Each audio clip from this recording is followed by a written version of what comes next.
My name is Emily Weisenkamp, and I'm a general and special education major from Oakland, Nebraska. The theme that I chose to use for my capstone presentation is teaching diverse learners, because I really felt that it best let me encompass both my learning in general and special education. As I was reflecting on my growth as a teacher and this capstone presentation, I was really led by two guiding questions, which were, how can I engage students in ways that increase participation and learning success? And in what ways can teachers adapt instruction to best fit their students' needs? I felt that as I've grown as a teacher, I've really developed into someone who is always searching for ways to get their students not only engaged in the lesson, but also enjoying what they're learning.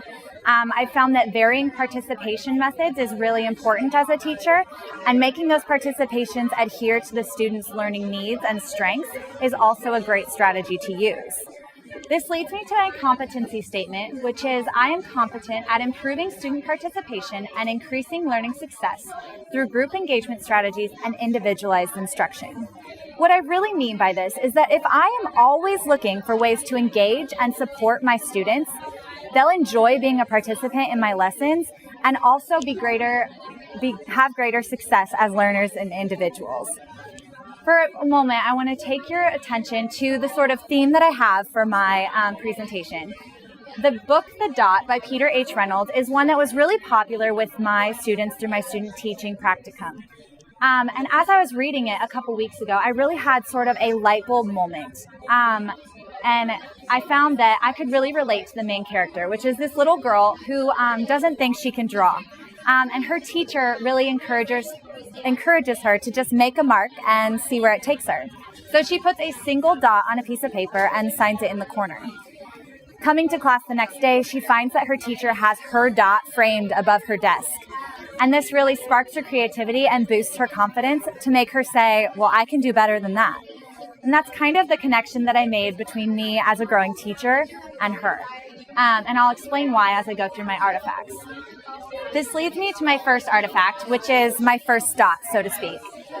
This is a lesson plan from my very first practicum as a growing teacher. I was at Ruth Hill Elementary School in first grade.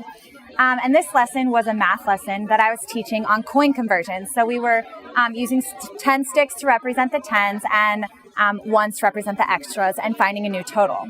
And I want to draw your attention to where I say in the procedure that I will introduce a story problem to the students and have them solve it with me. Directly following that, I have them take out their own individual whiteboards and work on it independently while I circle through the class. Now, in reflection to this entire artifact, I realized that I, as a teacher, had a complete focus on the what of a lesson. So getting my students from point A to point B. I wanted them to move from what they knew before the lesson to what they were going to know at the end. But I did not plan for how I would get them there. I planned no engagement strategies and no support methods, and didn't have any ways for the students to actually interact with the material as I was teaching. And because of that, I quickly lost their participation and engagement. I found that as I was going around and working with each individual student at their whiteboard, all of the other students in the classroom were talking to their neighbors, doodling, and really having no idea what they were doing. And I was reteaching each individual student. They weren't focused and they weren't participating. So in reflection to that, I could do better. And I did. I moved on to another lesson plan, which is my second artifact, but it's at the very end of my practicum experiences. So my very last practicum before student teaching. And this lesson plan, I not only incorporated the what and the how, or the what, but I also incorporated the how. This lesson is a vocabulary lesson that I was teaching to my students to kind of pre-teach them some material before starting a new reading unit. And I want to draw your attention to even just teaching them a specific vocabulary word. This word giant has a ton of different engagement strategies that I used to keep my students not only focused on their learning, but engaged in what they were learning. So not only did I have a what, but I also had how I was going to teach them. I had a goal for the end of the lesson and a bunch of strategies to get them working with the material. I used a variety of participation and engagement strategies, such as providing them with the word, having them repeat it. I gave them a definition and connected it to a picture. I had them tap out syllables to figure out how many syllables each word had. I gave them synonyms and antonyms. We played games. I gave them sentence stems and they shared with their partners. We created actions, incorporated movement, and a bunch of other engagement strategies with each new word.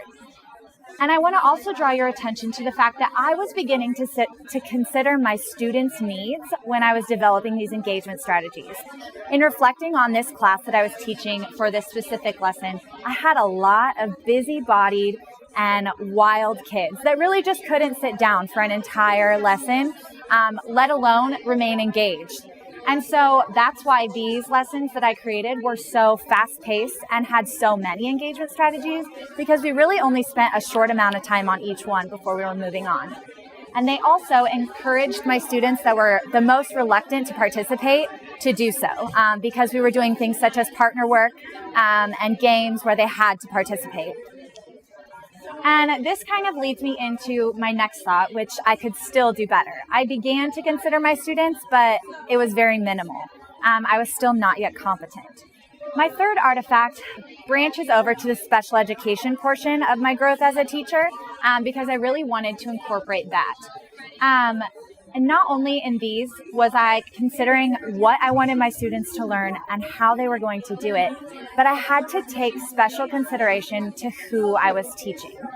And this first piece of the artifact is a visual schedule that I created for one of my students in special education.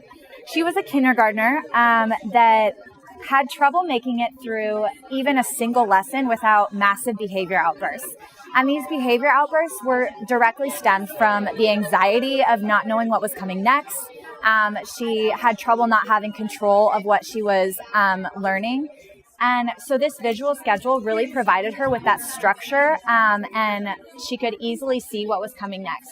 It also incorporated breaks throughout her day where if she got through each activity with the rest of her class, she was given 5 minutes to do something fun, such as read a book with a teacher or have 5 minutes on an iPad, kind of as a reward for being a participant in class. And I found that this really upped her engagement and it just skyrocketed her success as a learner. She became so much more confident because she was in the classroom 10 times as much as she had been before. So it was really fun to see. And my next photograph depicts another one of my kind of crazy ideas that I used in my student teaching. This was with another kindergarten student. However, this kindergarten student was very young to be a kindergartner.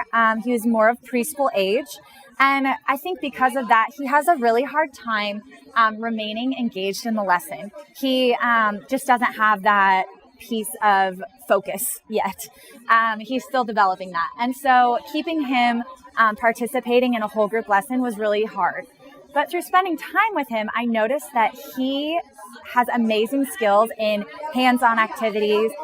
He can build and follow directions like no other kid that I knew. And so I kind of took that and took it to the teaching. I found that this crazy idea really worked for him. I used Dixie cups and had him match a number line, putting the numbers in order. And then I gave him Play-Doh and I said, okay, build the numbers. And so each time he'd build a new number, we worked on saying the words. This student had speech apraxia. And so a lot of his instruction was focused on getting him to say the sounds that don't come as easily. Therefore, every time he built a new number, we'd start at 1 and count. Okay, 1, 2, 3, 4. We'd start over. What comes next? 1, 2, 3, 4, 5. Just getting that repetition. He remained engaged the entire time and had so much fun. It's something he asks for now, which is kind of a huge success point for me, and it feels really good. But moving on, in my synthesis, I've said that student engagement and participation is attainable when a teacher really has a grasp for who his or her students are. Only after understanding who you're teaching can you really develop the menagerie of instructional methods to get at how they learn, so that at the end of the day, they can show you just what they know. Now, what I mean by this is that I really, as a teacher, have changed from someone who looks at what they're teaching to someone who looks at who they're teaching first. I think that it's important to consider who you're teaching and how they learn best when developing what they need to learn. Kind of meeting them in the middle is something that I'm still working on, but is something that I've realized throughout my time here is so, so important. And in reflection, I just wrote, note to self, I can always do better. And this is something that I want to continue to strive for as a growing teacher. I want to keep starting at this little small dot and try to make something more creative and more adventurous, and keep getting better as I grow my toolbox of engagement strategies and find new ways to individualize instruction. One limitation to individualizing instruction and this competency statement as a whole is that I think that it becomes really difficult when you have these crazy ideas that work great for individual students. Finding a way to implement them into a whole group setting can sometimes be a challenge. And finding the different ways that students learn best and incorporating them so that it all works together is something that I'm going to have to keep working on, which leads me to my goals. My short-term goal is that I want to better incorporate the specific instruction in the classroom setting. So what I mean by this is I want to take things such as the learning with Play-Doh and hands-on activities that my students strive and really flourish with, and be able to incorporate it in the whole group setting so that they can be successful while also challenging other students. And I want to also continue to approach teaching as only a piece of the puzzle, recognizing that there are so many other things that impact children and that they all have to fit for true learning to occur. And there's so many pieces to the puzzle, such as parents, getting to know my students, getting to know which strengths I can best adhere to in the classroom and make learning easier for them. This also comes from, getting to know other teachers and how they engage their students, and learning from administrators. And also, I really want to learn to accept failure. I want to branch out and do these out of the box and crazy ideas as a teacher, but I also want to realize when they're not working, and continue to pursue different ideas. So as a whole, I have grown as a teacher from someone who only looks at the what, doesn't incorporate the how, and definitely doesn't consider who I'm teaching, to a teacher who first considers who they're teaching, then thinks about how they learn best, and then meets them in the middle for what they're going to learn.